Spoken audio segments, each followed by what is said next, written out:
Fala pessoal, aqui é o Adielson. Estamos aqui com a Olimpíada do Dia para fazer mais uma entrevista exclusiva. Dessa vez a nossa convidada é a Luísa Batista do triatlo. No final de 2023, ela acabou sofrendo um grave atropelamento e ficou entre a vida e a morte por quase 2 meses na UTI. E agora, no final de abril, ela vai completar um ano que saiu da UTI. E a gente vai falar um pouco com ela sobre a recuperação e sobre o andamento do caso do seu atropelador. Mas antes de começar a entrevista, se inscreve aí no canal, ative o sininho para mais conteúdos do Olimpíada Todo Dia no YouTube. Vamos embora para esse papo. Eu acho que agora em abril vai fazer um ano que você saiu da UTI, né? Recebeu alta. Isso, foi no dia 1º de abril. Como é que tá a tua situação de recuperação, né? Como é que tá o teu progresso? Poderia explicar um pouquinho?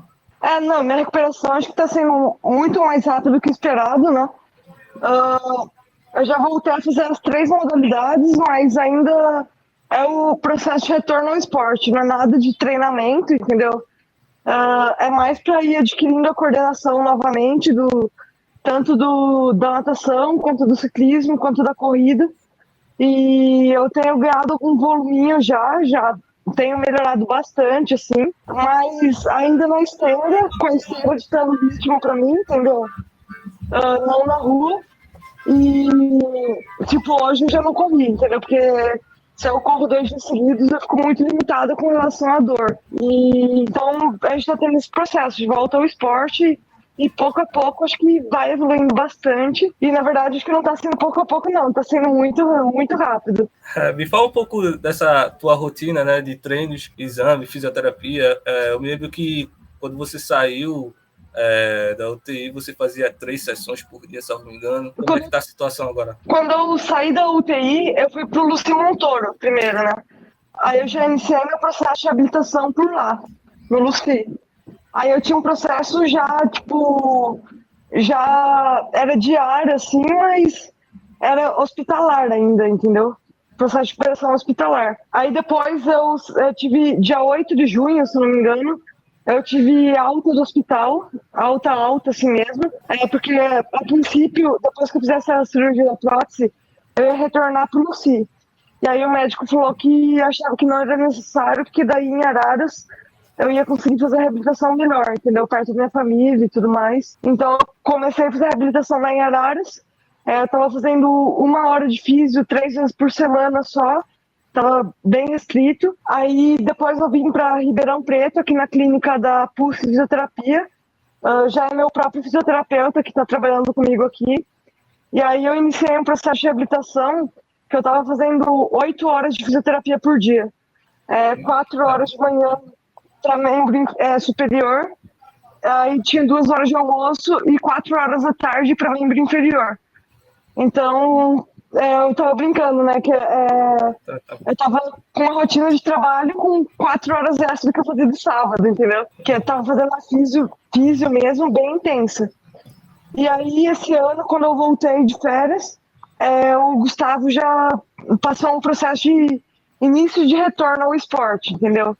Que aí diminuiu muito a rotina de físio, mas eu ainda estou fazendo bastante físio. Começou a colocar diariamente algum exercício físico. De segunda, quarta e sexta, o exercício que eu faço é o ciclismo, e eu faço musculação para membro inferior. De terça e quinta, eu faço corrida e natação, e de musculação faço para membro superior. Aos sábados, ou eu faço bike longa ou corrida, ou teve até um dia que fiz uma transiçãozinha, que eu fiz bike corrida no rolo ainda, e aos domingos, teoricamente, a natação é águas abertas. Me fala um pouco do teu lado direito, né? Eu acho que o acidente comprometeu bastante, né? O teu braço e tua perna, e eu acho que teve algumas complicações no pulmão também. Ficou alguma sequela posterior que tu vai seguir com ela para o esporte profissional? Acho que assim, sequelas não tiveram muito. O que eu percebo é que, por exemplo, a prótese gera limitação, entendeu? Então, minha amplitude de movimento não está tão boa quanto era antes. Mas isso, pouco a pouco, vai ganhando também amplitude. Então, a gente está fazendo a físio para isso, para ir melhorando e retornando ao que era antes, entendeu? Me lembro que você falou que já estava planejando voltar em Lima para tentar o bicampeonato, ainda está de pé essa meta? Tá sim. A meta é voltar pro esporte. É, se tudo der certo, voltar para alto rendimento. Mas, assim, hoje em dia eu não tô tentando pensar lá na frente, porque tá me gerando muita ansiedade. Tô pensando, será que eu vou voltar? Será que eu vou voltar? Tipo, hoje em dia eu já prefiro focar no dia a dia e esperar a melhora, entendeu? Então, tipo, eu vou todo dia pra físico, muito empenhada para conseguir me reabilitar e voltar pro esporte e quem sabe de alto rendimento um dia. Como é que tá essa parte financeira mesmo, né? Porque o atleta precisa de custo e você tá parado há um tempo. Como é que tá o clube ter te apoiado? Onde é que você tá treinando? O COB falou com você, a confederação, como é que tá a situação? Não, eu tenho, apesar de não estar exercendo esporte, eu tenho recebido um apoio gigantesco, né?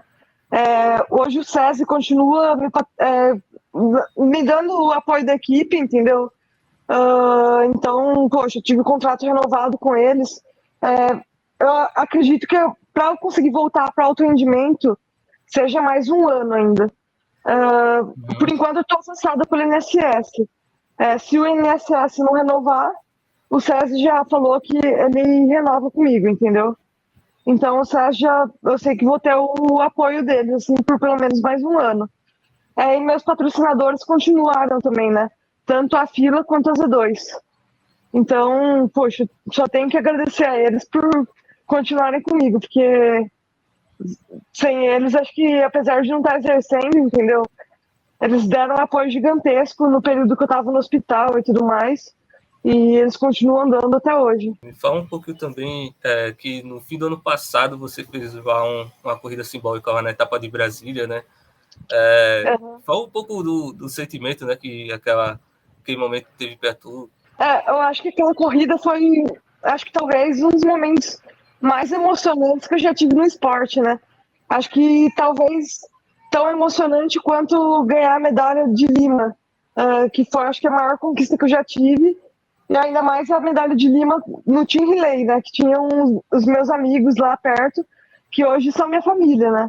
E tá correndo aqueles metrinhos com eles foi muito especial, com todos os brasileiros, porque, pô, foi especial demais, assim, porque era algo que eu tava esperando muito, voltar até esse momento com eles. Ano passado, eu tava voltando numa situação de lesão, tipo, antes dos Jogos Pan-Americanos, por exemplo, eu só tava correndo no lever ainda. Eu lembro que eu tava fazendo um treino de ciclismo no rolo, porque eu não ia correr com o pessoal, entendeu? Antes da prova. E aí eu via eles lá do hotel e via eles correndo.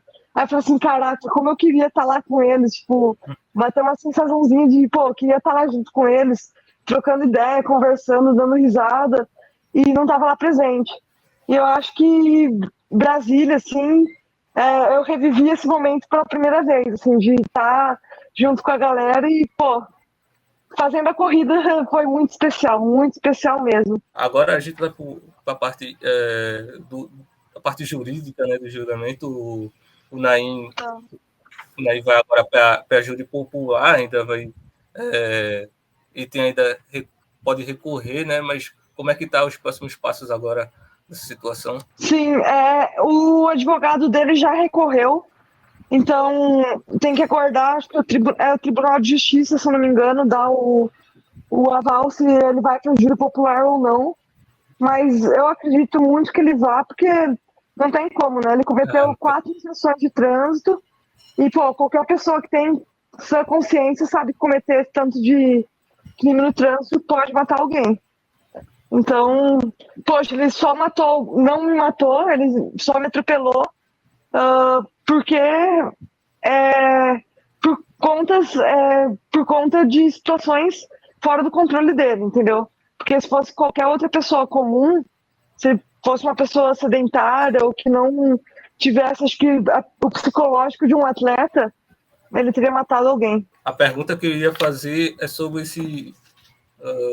sobre o sentimento, né, que você tem, do que você aprendeu sobre esse acidente e todo da luta que você teve para sobreviver, e também de caso se confirme, né, a condenação do Naim, que pode representar esse caso para outros atletas, né, que já sofreram acidente, até atletas amadores, pessoas que praticam esporte e já sofreram acidentes fatais e não tiveram tanta repercussão quanto o teu caso. Bom, com relação ao sentimento, de início eu tive meus momentos de revolta, mas meu pai sempre falou uma coisa assim para mim que me marcou muito, né? Ele falou assim, Luísa, não se pergunta o porquê isso aconteceu com você. Se pergunta o pra que isso aconteceu com você. O porquê. O porquê traz um sentimento muito de vitimismo, sabe? Eu falo assim, meu, eu nunca atrapalhei ninguém, eu nunca fiz mal para ninguém. Por que que isso aconteceu comigo? Agora, o pra que aconteceu com você, tipo, dá um sentimento de propósito. Pô, aconteceu porque você tá inspirando muito mais gente do que você inspirava antes. Aconteceu para você conseguir alguma lei mais rígida, entendeu? Para, de alguma forma, o seu caso seja utilizado na audiência de outras pessoas que são atropeladas também. Então, eu estou muito presa no para que isso aconteceu. E isso, puxa, acho que melhorou muito o sentimento de revolta que eu tive. E hoje em dia eu estou bem melhor assim, com a situação.